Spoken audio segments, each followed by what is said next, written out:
Rafa adalah seorang anak laki-laki berusia 10 tahun. Ia duduk di kamarnya menggambar gaun dengan pensil warna. Di sekelilingnya ada kertas warna, benang wol, dan potongan kain bekas. Ia sangat ingin menjadi seorang desainer. Rafa memperlihatkan sketsa bajunya di sekolah. Beberapa teman-temannya menertawakan. Ada yang bergumam, Rafa mau menjadi penjahit boneka.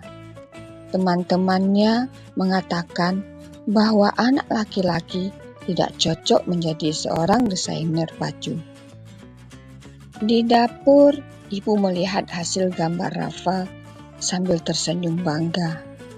Ia menyentuh kepala Rafa dengan lembut. Ia mengatakan, setiap orang boleh punya mimpi. Yang penting jangan berhenti untuk mencoba.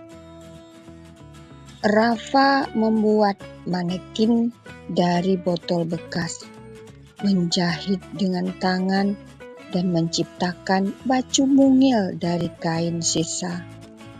Ia mulai menjahit dengan tangannya, kadang tertusuk jarum, kadang kainnya salah potong. Tapi ia terus mencoba, sedikit demi sedikit bajunya pun mulai jadi. Seekor kucing tidur di atas baju yang dibuat oleh Rafa. Rafa tertawa dan tiba-tiba punya ide. Mungkin kucing itu cocok memakai topi kecil.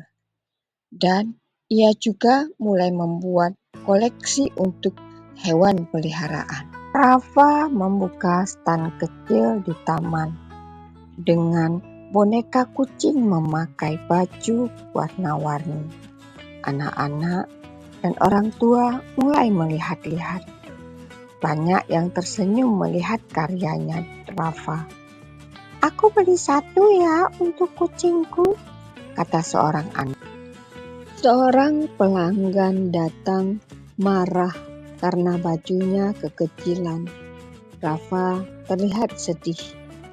Baju yang dibuat oleh Rafa robek saat dipakai oleh kucing besarnya. Dari hal itu, Rafa belajar bahwa seorang desainer sejati harus mendengar saran dan harus terus belajar. Guru seni memberi Rafa selembar lomba desain kreatif anak. Rafa memegangnya dengan mata berbinar. "Rafa, kamu mau ikut lomba desain sekolah?" Rafa terkejut, tapi dalam hatinya ia tahu inilah saatnya.